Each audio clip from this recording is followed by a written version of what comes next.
For the first time, Americans are leaving the United States.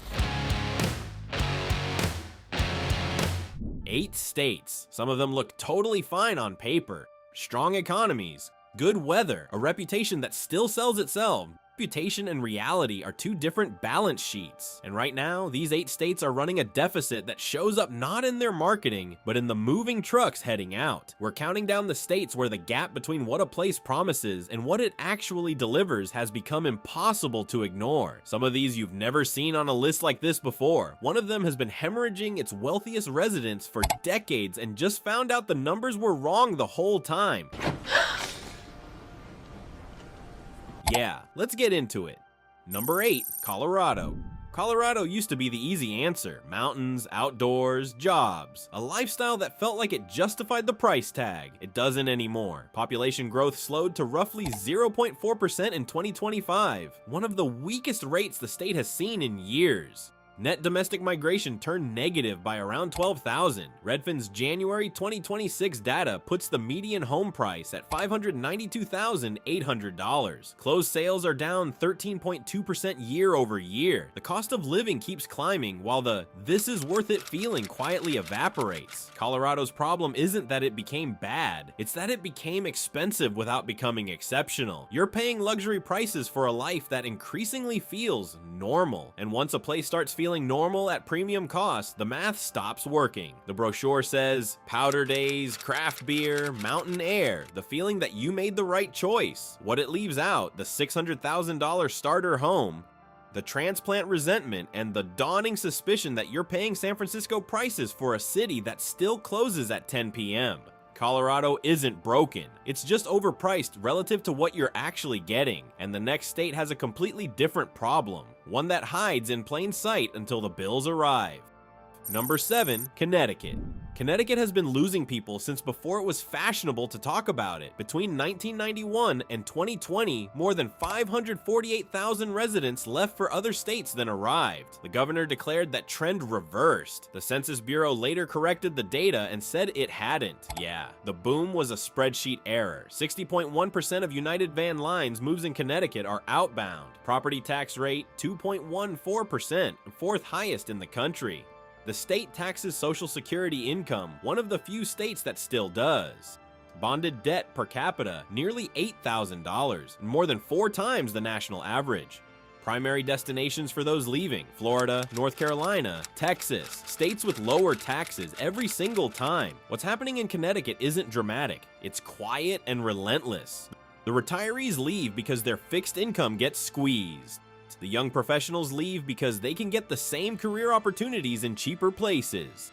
What stays is the charm, the colonial architecture, the excellent pizza, and a tax bill that shows up with the confidence of someone who knows you're not going anywhere. Except people are going somewhere. Real scenario, no exaggeration. You retire comfortably, you own a home. The property tax arrives and takes a meaningful chunk of a fixed income that wasn't designed to absorb it. Florida starts making financial sense. You go, the state loses another taxpayer. The remaining ones cover the gap, rinse, repeat. Number 6, Louisiana. Louisiana has one of the oldest affordability traps in America. The house looks cheap until the bills start coming from different directions, because Louisiana's problem was never the home price. It was everything that comes after. Median home price per Redfin January 2026, $254,600. Looks reasonable. Then the insurance bill arrives. Louisiana's property insurance market has been in crisis for years. Carriers pulling out, premiums spiking, policies becoming harder to find or afford in entire parishes.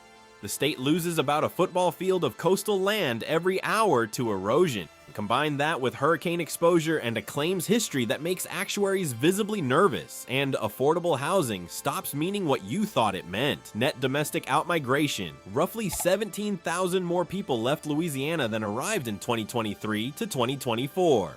Murder rate, second highest in the country. Infrastructure rank, 50th. Healthcare rank, 47th.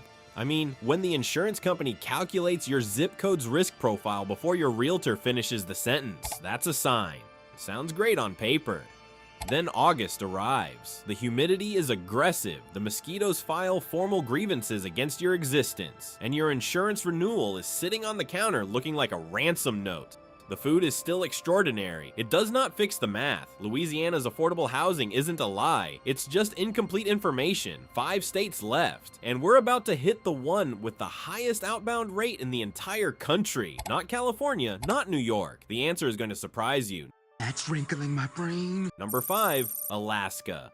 Alaska had the highest outbound migration rate of any state in 2024. 57% of all moves were people leaving. Not California, not New York, Alaska. Let that sit for a second. 7 straight years of net population loss through 2023. Anchorage, the biggest city, has shed 12,000 residents since 2013. Grocery prices run 40 to 50% above the national average. Gas regularly tops $5 a gallon. Healthcare, some residents fly to Seattle. The permanent fund dividend, the annual oil check that used to sweeten the deal, paid $1,312 in 2023, down from nearly $2,000 a decade ago. Alaska's pitch was always, yes, it's hard, but the freedom is real and the money is good. That pitch is harder to make when the check shrinks. The darkness lasts months, and the cost of everything keeps climbing without the infrastructure to justify it, right? Paradise, but make it frozen and expensive. Here's what this looks like in human form. You step outside at noon, it's dark. The air temperature has opinions about your life choices. Your grocery run costs $300 for what would be $180 anywhere else. And somewhere in the back of your mind, you're doing a quiet calculation about how many more winters you actually signed up for. Alaska's beauty is genuinely unmatched. Its cost of staying is quietly becoming unmatched too. Top 4, and this is where the stories stop being about expensive states and start being about states that are structurally coming apart at a demographic level. Number 4, Pennsylvania. Pennsylvania has more deaths than births every year. That's not a typo, it's a trend. Pennsylvania's natural population change has been negative for years. More people dying than being born every single year, a reflection of an aging population and one of the lowest fertility rates in the country. Net domestic outmigration in 2023, roughly 10,000. Philadelphia and Pittsburgh both rank among the top 25 most violent cities in the US. The state ranks 43rd in job creation. Property taxes in places like Scranton and Allentown hit working-class households in a way that feels disproportionate to what comes back.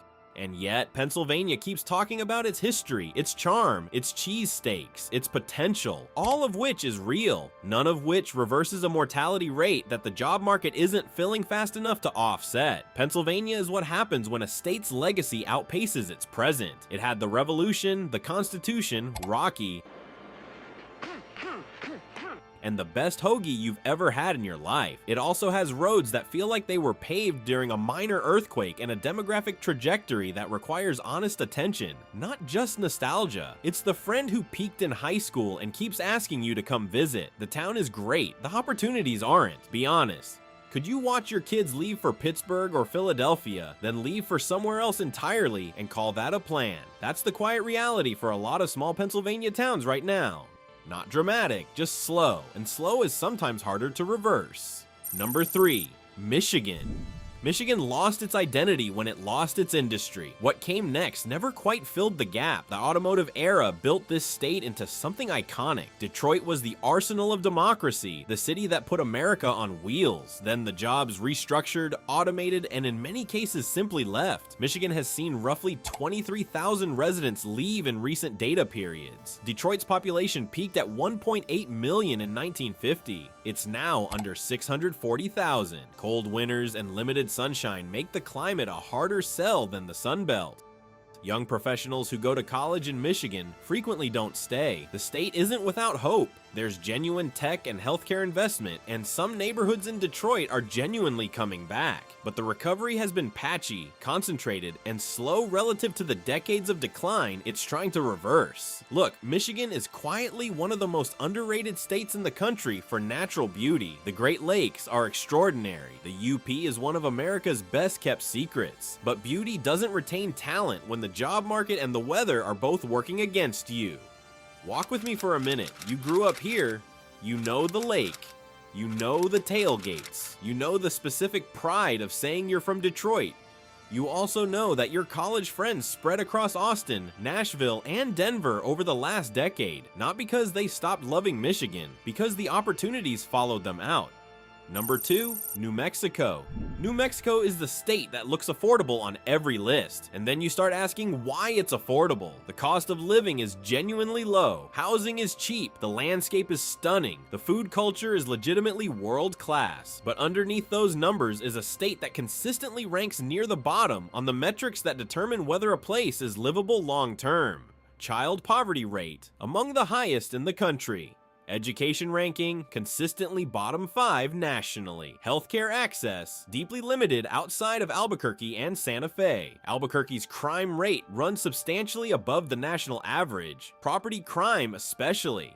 The state lost population in 2025, joining California, Hawaii, Vermont, and West Virginia as the only states that actually shrank. And here's the detail that rarely gets mentioned. New Mexico is one of the few states where even the birth rate has collapsed so sharply that migration can't cover the gap anymore. The state isn't just losing people who leave, it's running out of people being born to replace them. That's a different kind of problem. That's structural. And here's the thing about cheap places with structural problems. They're cheap for a reason. That reason usually involves something being missing. In New Mexico's case, several things are missing. The sky is extraordinary. The art scene in Santa Fe is genuinely world class. The green chili is life-changing. But when your state ranks 49th in education and your biggest city has a property crime rate that makes people check their locks twice, the affordability starts to feel less like a deal and more like a reflection. Number 1, Mississippi. In 2022, the capital city of Mississippi couldn't provide clean drinking water to its residents for weeks. Not a developing nation, not a cautionary tale from decades past. Jackson, Mississippi, 2022, that wasn't a one-time failure. It was the visible breaking point of a system that had been collapsing in slow motion for decades. Mississippi has the highest poverty rate in the US at 19.1%. It ranks dead last in healthcare, 46th in education, 49th in overall opportunity. Jackson's population has dropped more than 25% since 1980, a loss driven by decades of disinvestment, infrastructure neglect, and a tax base that hollowed out and never recovered. More than 750 boil water notices were issued between 2015 and 2020 before the 2022 crisis even happened. The water treatment plant that failed was built in 1914. The backup plant opened in 1993. Both are still in service. And yet, Mississippi has real beauty, deep culture, music history that runs through the veins of American art. People who will cook for you before they know your name. That's not nothing, but it doesn't fix the water. It doesn't build the hospitals. It doesn't reverse a structural decline that has been documented, reported, and largely unaddressed for 2 generations. No scene here, just the numbers. A state with the highest poverty rate in the country, the worst healthcare, infrastructure built before your grandparents were born, and a capital city that made national news because the taps stopped working. That's not bad luck. That's what happens when the gap between what a place needs and what it receives stays open long enough to become permanent. Mississippi isn't failing its people. It has been failing its people for a very long time. The common thread across all these states isn't politics. It isn't weather. It's the moment when what a state asks of you stops being worth what it gives back. These are the 8 where that deal broke down.